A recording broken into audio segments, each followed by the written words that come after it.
In the farthest reaches of a galaxy unknown to human eyes, there existed a realm where light danced like liquid and stars shimmered with hues no earthly prism could replicate. It was here, in this celestial haven, that she lived, a being of such ethereal beauty that even her own kind often found themselves awestruck by her presence. She was born into royalty, an alien princess whose name carried whispers of reverence across countless worlds. Her skin glimmered faintly under the twin suns of her home planet, shifting colors as though it held the essence of every dawn ever witnessed.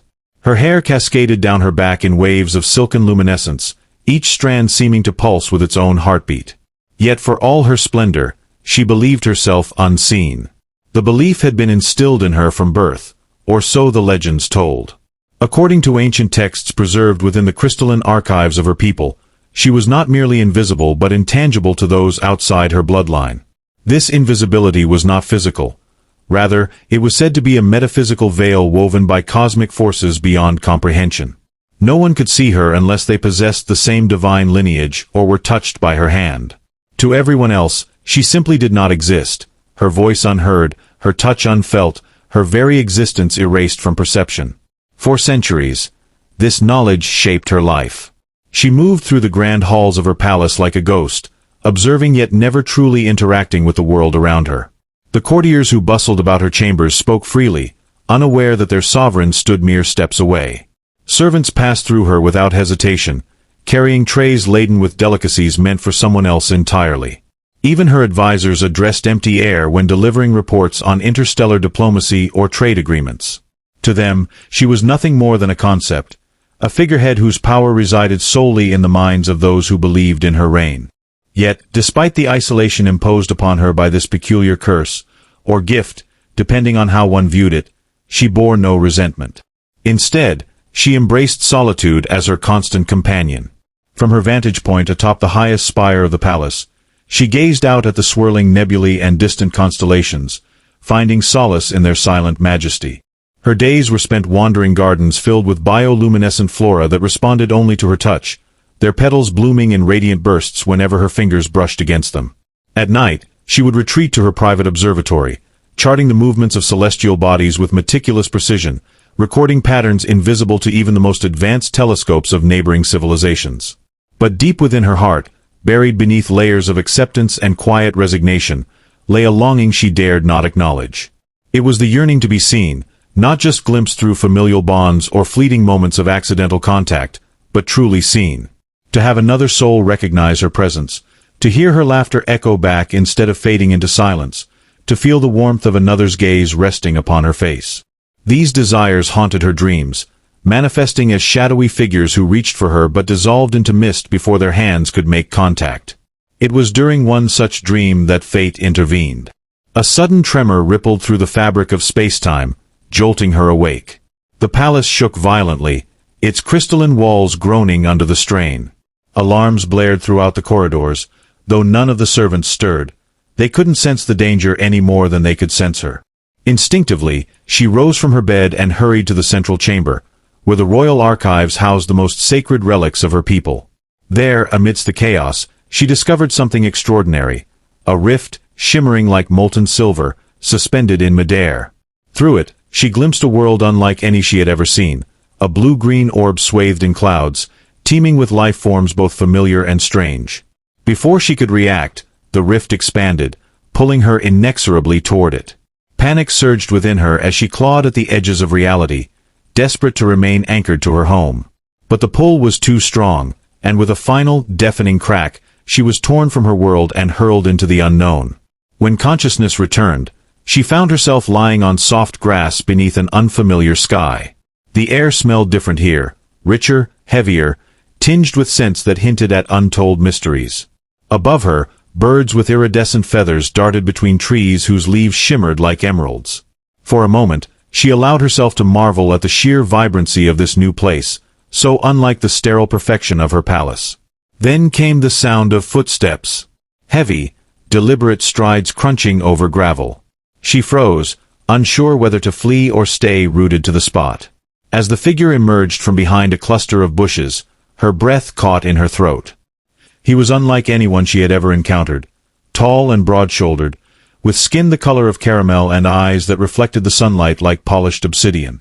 His clothing was simple yet functional, consisting of a loose shirt and trousers made from some coarse material she didn't recognize. Around his neck hung a pendant carved from what appeared to be bone, etched with intricate symbols that pulsed faintly with energy.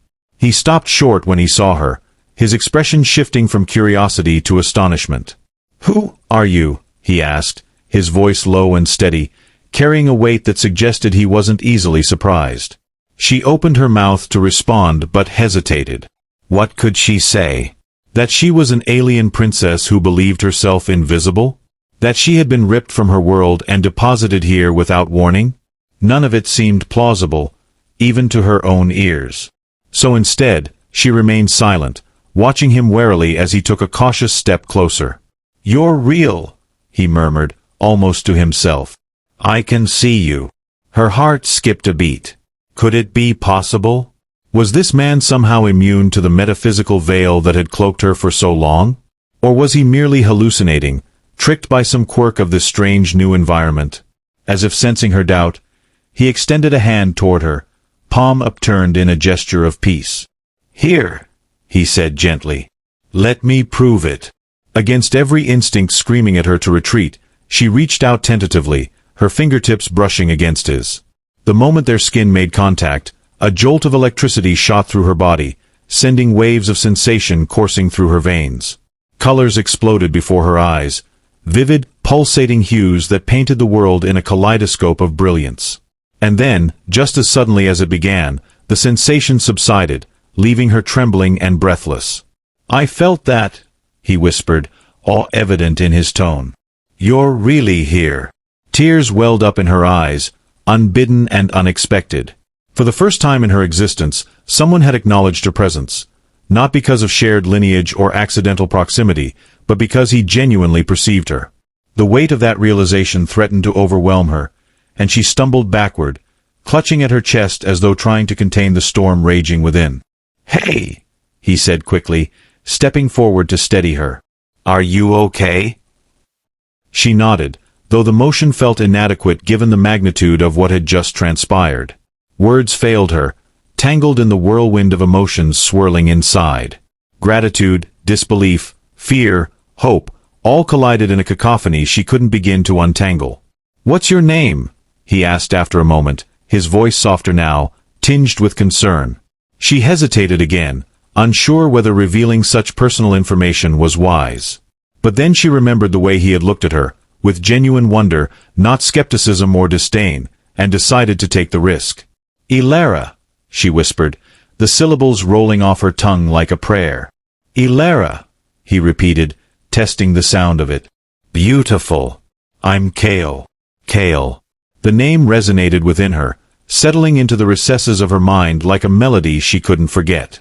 She studied him closely now, noting the lines of worry etched into his forehead and the calluses on his hands that spoke of hard labor. Whatever his story, it was clear he wasn't accustomed to encountering beings like her. "How is this possible?" she finally managed to ask, her voice barely audible. "How can you see me?" He frowned, rubbing the back of his neck as though searching for the right words. "I don't know," he admitted. "But I think, maybe it has something to do with this." He lifted the pendant hanging around his neck, holding it out for her to inspect. She leaned closer, examining the intricate carvings etched into the surface. They resembled runes, though they bore no resemblance to any language she recognized. Yet there was something familiar about them, a resonance that tugged at the edges of her memory. "This belonged to my grandmother," Kale explained. "She used to tell me stories about travelers from other worlds, beings who walked among us unseen. She said this talisman could reveal truths hidden from ordinary eyes." Ilara's gaze snapped back to his face, her pulse quickening. "Your grandmother knew of my kind?" He shrugged, uncertainty flickering across his features. "Maybe. All I know is that she always insisted this thing had power. I thought it was just superstition until today." Silence stretched between them, heavy with implications neither fully understood. Finally, Ilara straightened, squaring her shoulders as though preparing for battle. "If what you say is true, then perhaps fate brought me here for a reason. Perhaps you are meant to help me return to my world. Kale's brow furrowed, and he glanced at the pendant again before meeting her eyes. And if I can't, what happens then? The question hung in the air, unanswered. Because deep down, Ilera wasn't sure she wanted to go back, not if staying meant discovering what it felt like to truly belong. Days turned into weeks as Ilera and Kale navigated the complexities of their newfound connection. Each morning, they ventured deeper into the forest surrounding the clearing where they had first met, exploring the terrain while piecing together fragments of understanding about each other's worlds. Kale introduced her to the rhythms of Earth, how the sun rose and set, how the wind carried scents from distant places, how the soil crumbled beneath their feet, rich with nutrients that sustained life. In return, Ilera shared glimpses of her own realm, describing the crystalline cities that floated above oceans of stardust and the symphonies sung by creatures whose voices resonated across galaxies. Their bond grew stronger with every passing day, forged not only by necessity but also by an unspoken acknowledgement of the rarity of their encounter. For Kale, Ilera represented everything he had once dismissed as myth, a living testament to the vastness of the universe and its infinite possibilities. Her presence challenged the boundaries of his reality, forcing him to confront questions he had never dared to ask. Why had his grandmother entrusted him with the pendant? What role did he play in this cosmic convergence? And why, despite knowing next to nothing about her, did he feel such an overwhelming urge to protect her? For Ilera, Kale embodied the antithesis of everything she had known. Where her existence had been defined by detachment and invisibility, his was marked by tangible connections, to the land, to others, to himself. He laughed openly, cried without shame, and expressed emotions with a raw honesty that left her both envious and inspired. More than anything, she marveled at the way he saw her, not as a spectral anomaly or a figment of imagination, but as a person worthy of attention and care. Every glance, every word, every touch reaffirmed her visibility in ways she had never imagined possible. Yet, beneath the surface of their growing camaraderie lurked shadows of doubt and unease. Ilera wrestled with conflicting desires, the duty to reclaim her place among her people versus the intoxicating allure of remaining in a world where she was finally acknowledged. Nights were the hardest, when sleep eluded her and memories of her former life pressed heavily against her chest. She would lie awake, staring at the canopy of leaves overhead, wondering whether her absence had plunged her kingdom into chaos or if her subjects simply carried on, oblivious to the void she left behind. Kale, too, harbored fears he struggled to articulate. Though he masked them with humor and practicality, moments of vulnerability crept through the cracks. Once, while teaching her how to fish in a nearby stream, he confessed his terror of failing her. "What if I can't get you home?" he asked, his voice barely above a whisper. "What if this pendant doesn't work the way we hope? What if you disappear again?" She had placed a hand on his arm then, her touch firm and grounding. "Then we'll find another way," she said, her tone unwavering despite the tremor in her heart. "Together." But even as she spoke those words, doubts gnawed at her resolve. What if returning home meant sacrificing the fragile happiness she had begun to build here? What if the metaphysical veil reasserted itself once she crossed the threshold back to her world, rendering her invisible once more? The thought terrified her, yet she couldn't ignore the responsibility tethering her to her past. Their journey was further complicated by external forces. Word of Ilera's arrival spread among the villagers living near the forest, fueled by rumors of strange lights and inexplicable phenomena. Some dismissed the tales as fanciful nonsense, while others approached Kale with suspicion, demanding answers about the mysterious woman accompanying him. One evening, as they sat by a campfire roasting freshly caught fish, a group of men arrived unannounced, their faces grim and their intentions unclear. "You've been hiding something," one of them accused, pointing a finger at Kale. "People are saying you've brought something unnatural into our midst." Kale stood, positioning himself between them and Ilera. "She's not unnatural," he replied, his voice steady despite the tension in the air. "She's different. Like us, but not from here. That doesn't make her dangerous." The leader sneered, clearly unconvinced. "Different? Dangerous? How do we know she won't bring harm to our village? How do we know you're telling the truth?" Before Kale could respond, Ilera stepped forward, her posture regal and commanding. Though she doubted they could perceive her fully, The authority in her voice demanded attention. "If I wished to cause harm, I would have done so already," she declared, her words ringing with conviction. "Instead, I seek only to understand this world and find a way back to mine. Your fear is misplaced." The men exchanged uneasy glances, their bravado wavering under the weight of her declaration. After a tense moment, the leader muttered something about keeping an eye on them and signaled for his companions to leave. As they retreated into the darkness, Cale exhaled sharply, running a hand through his hair. "That was close," he murmured, turning to face her. "Too close." She nodded, though her expression remained troubled. "They will come again," she said softly. "Humans are curious creatures, driven by fear of the unknown. We cannot stay here indefinitely." "No," he agreed, his voice heavy with resignation. "We need to keep moving. Find somewhere safer." And so they did, packing up their makeshift camp and setting out toward the mountains visible in the distance. Along the way, they encountered challenges that tested their resilience. Treacherous paths slick with rain, wild animals prowling in the night, and the ever-present specter of uncertainty looming over their heads. Yet through it all, they clung to each other, drawing strength from the unshakable bond they had formed. One afternoon, as they rested beside a crystal-clear lake reflecting the sky like a mirror, Cale pulled out the pendant and held it up to the sunlight. Its runes glimmered faintly, casting intricate patterns onto the ground. "Do you think this thing knows where to take us?" he asked, half joking but laced with genuine curiosity. Ilara studied the pendant thoughtfully, tracing its edges with her fingers. "Perhaps," she said after a pause. "Or perhaps it is simply guiding us toward answers we aren't ready to face." He chuckled, though there was little humor in the sound. "Always so cryptic." "Not cryptic," she corrected gently. "Cautious. There is much we still don't understand." As the sun dipped below the horizon, painting the water in shades of gold and crimson, Cale reached for her hand, intertwining their fingers. "Whatever comes next," he said, his voice thick with emotion, "we'll face it together." She smiled, though tears pricked at the corners of her eyes. Together. The word echoed in her mind, a promise and a plea wrapped into one. For now, it was enough.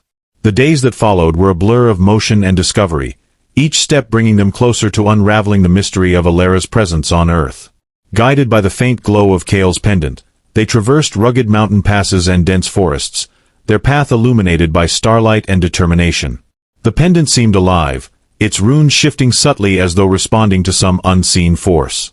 At times, it pulsed brighter, drawing them toward specific locations, a crumbling stone altar nestled in a secluded glade, a cavern dripping with luminescent moss, a riverbed strewn with smooth stones that hummed faintly when touched. Each site held fragments of insight, pieces of a puzzle neither fully understood but both instinctively trusted. It was during one such exploration that they stumbled upon an ancient library hidden within the hollowed-out trunk of a colossal tree.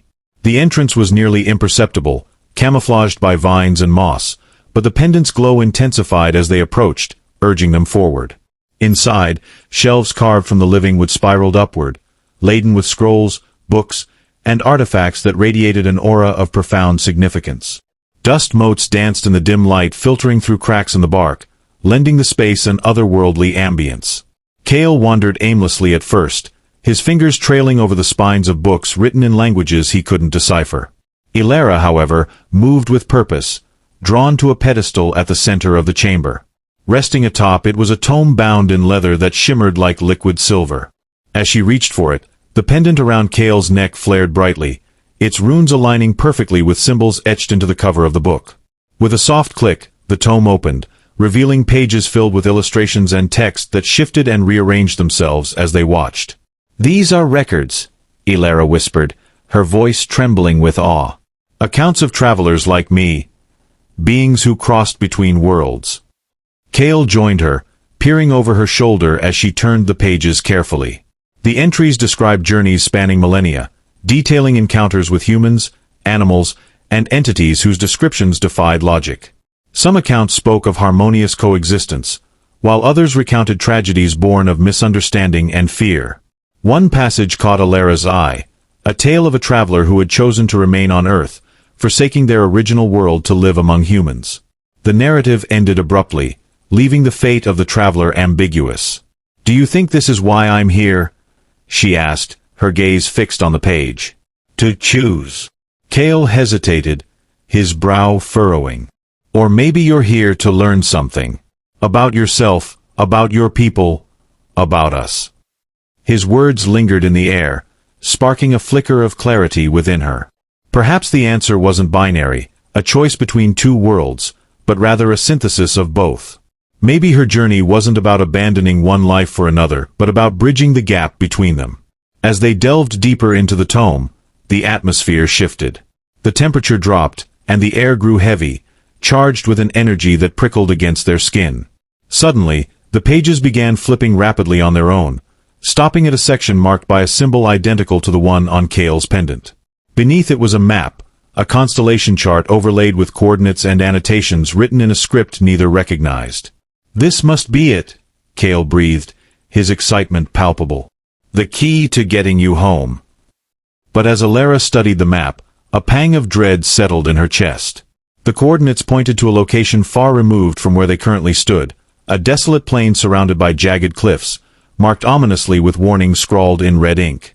The annotations spoke of instability, of rifts that opened unpredictably and closed just as swiftly. Crossing such a threshold would require precision and timing, neither of which they could guarantee. "We'll need to prepare," she said finally, closing the tome with a decisive snap. "Gather supplies, study the terrain. Ensure we're ready for whatever awaits us." Cale nodded, though his expression betrayed a mixture of resolve and apprehension. "Whatever it takes," he replied firmly. "We'll figure it out." Their preparations consumed the next several days, during which they meticulously planned their route and gathered essentials for the perilous journey ahead. Yet, as they packed and strategized, an unspoken tension simmered beneath the surface. Neither voiced their fears aloud, but the weight of impending separation loomed large, casting a shadow over their interactions. Alara found herself lingering in moments that once felt ordinary. The warmth of Cale's hand in hers, the cadence of his laughter, the steadiness of his presence. She memorized these details, storing them away like treasures to carry with her should their paths diverge. On the eve of their departure, they camped beneath a sky ablaze with stars, the constellations stretching endlessly above them. Cale lay on his back, arms folded behind his head, while Alara sat cross-legged beside him, her gaze fixed on the horizon. The silence between them was comfortable yet charged, brimming with unspoken thoughts and emotions. "I've been thinking," Cale began after a long pause, his voice hesitant. What if there's another way? A way for you to stay without losing your connection to your world?" She turned to look at him, her heart aching at the vulnerability in his tone. "You mean splitting myself between two realities?" He shrugged, sitting up to face her. "Why not? You've already proven that barriers can be broken. Maybe this is your chance to redefine what's possible. For yourself, for your people, for everyone." Her throat tightened, and she looked away, unable to meet his earnest gaze. "It's not that simple," she murmured. "My world operates on principles you can't begin to comprehend. To disrupt them, even unintentionally, could have catastrophic consequences." "But isn't it worth trying?" he pressed, his intensity bordering on desperation. "Isn't it worth fighting for the life you want, instead of resigning yourself to what you think you're supposed to do?" Tears welled in her eyes, and she clenched her fists to steady herself. "You don't understand," she whispered, her voice breaking. "Every decision I make affects more than just me. My people depend on me. If I fail them—" "You won't," he interrupted, placing a hand on her shoulder. "Not if we face this together." The conviction in his voice struck a chord deep within her, stirring a courage she hadn't realized she possessed. For so long, she had defined herself by her limitations, by the belief that she was destined to remain unseen, untouched, unfulfilled. But Cale had shown her otherwise. Through his unwavering faith in her, he had illuminated a path she had never dared to consider. Taking a deep breath, she met his gaze, her resolve hardening. "Then let's go," she said, her voice steady despite the storm raging inside. "Let's find out what's waiting for us on the other side." Hand in hand, they rose to their feet, the pendant glowing softly between them like a beacon guiding them toward destiny. The journey ahead promised uncertainty and danger, but for the first time, Ilara faced it not with trepidation but with hope. Whatever awaited them, whether reunion or revelation, triumph or tragedy, she knew one thing for certain: she would no longer be invisible. The journey to the desolate plain was grueling, testing every ounce of their endurance. The terrain grew increasingly hostile as they approached the coordinates marked on the map, with jagged cliffs rising like teeth against the horizon and winds whipping across the barren landscape with biting ferocity. Each step forward felt heavier than the last, weighed down not only by their supplies but also by the unspoken questions lingering between them. Would they find what they sought? And if they did, would it offer salvation or heartbreak? As they reached the designated site, the air seemed to thicken, charged with an electric tension that made the hairs on their arms stand on end. Before them stretched a vast expanse of cracked earth, fissures glowing faintly with an eerie light that pulsed in rhythm with some unseen force. At the center of it all stood a swirling vortex, its edges shimmering like liquid silver, the rift that had brought Ilara to this world. Kale tightened his grip on her hand, his voice barely audible over the howling wind. "This is it," he said, his tone a mixture of awe and apprehension. "Are you ready?" Ilara nodded, though her heart pounded wildly in her chest. She took a tentative step toward the rift, her eyes fixed on the chaotic dance of colors within. Memories flooded her mind, her palace, her people, the life she had left behind, but alongside them were newer images. Kale's smile, his laughter, the way he looked at her as though she were the most extraordinary thing he had ever seen. For the first time, she allowed herself to imagine a future where both worlds coexisted within her, intertwined yet distinct. But before she could move closer, the ground beneath them trembled violently, sending shock waves rippling outward. From the shadows cast by the cliffs emerged figures cloaked in dark robes, their faces obscured by hoods. They moved with unnatural precision, surrounding the pair in a silent, menacing circle. "Who are you?" Kale demanded, stepping protectively in front of Ilara. His free hand instinctively went to the pendant around his neck, which now burned brightly, casting sharp beams of light across the scene. One of the figures stepped forward, lowering their hood to reveal a face etched with age and wisdom. Their eyes glowed faintly, mirroring the luminescence of the rift. "We are guardians," the figure intoned, their voice resonating with an otherworldly depth. "Protectors of the balance between realms." Ilara's breath hitched as recognition dawned. These beings were part of the ancient order mentioned in the tome, a council tasked with maintaining the fragile equilibrium of interdimensional travel. Her pulse quickened as she realized the implications. If they deemed her presence here disruptive, they might force her to leave, or worse, erase her entirely from existence. "You cannot cross without consequence," the Guardian continued, addressing Ilara directly. "Your arrival has already disrupted the fabric of this world. To return through the rift risks further destabilization." "I didn't choose to come here," Ilara replied, her voice steady despite the fear coursing through her veins. "I was pulled through against my will. But I've learned things during my time here, things that could help bridge the gap between our worlds. Isn't that worth exploring?" The Guardians studied her intently, their glowing eyes seeming to pierce through to her very soul. "Bridging gaps requires sacrifice," they said cryptically. "Are you prepared to pay the price?" Kale stepped forward then, his expression fierce. "What price? Tell us what we need to do." The Guardian hesitated, exchanging glances with their companions before turning back to the pair. "To stabilize the rift, one must remain. A tether bound to this plane, ensuring the connection remains intact." Silence fell over the group, heavy and suffocating. Ilara's mind raced, piecing together the implications. One of them would have to stay behind, not just physically, but permanently tied to this realm, unable to fully return to their original world. It was a fate neither had anticipated, and yet it offered a glimmer of hope, a chance for her to remain connected to both worlds, even if it meant sacrificing something irreplaceable. "I'll stay," Kale said suddenly, his voice resolute. "I'll be the tether." "No," Ilara exclaimed, gripping his arm tightly. "You can't. Your life is here, your family, your home. I can't ask you to give that up. And I can't let you go back alone," he countered, his gaze unwavering. Not after everything we've been through. Not when I finally found someone who makes me believe in miracles." Tears welled in her eyes as she stared at him, torn between gratitude and despair. "But what about your dreams? Your future?" He smiled softly, brushing a strand of hair from her face. "My future is with you, wherever that takes us." The Guardians watched the exchange impassively, their expressions unreadable. Finally, the leader spoke again. "The choice must be mutual. Both parties must willingly accept the terms of the bond." Ilera turned to face the rift, her thoughts a whirlwind of conflicting emotions. This was her chance, to forge a new path, to redefine what it meant to belong. Yet it came at a cost she hadn't foreseen.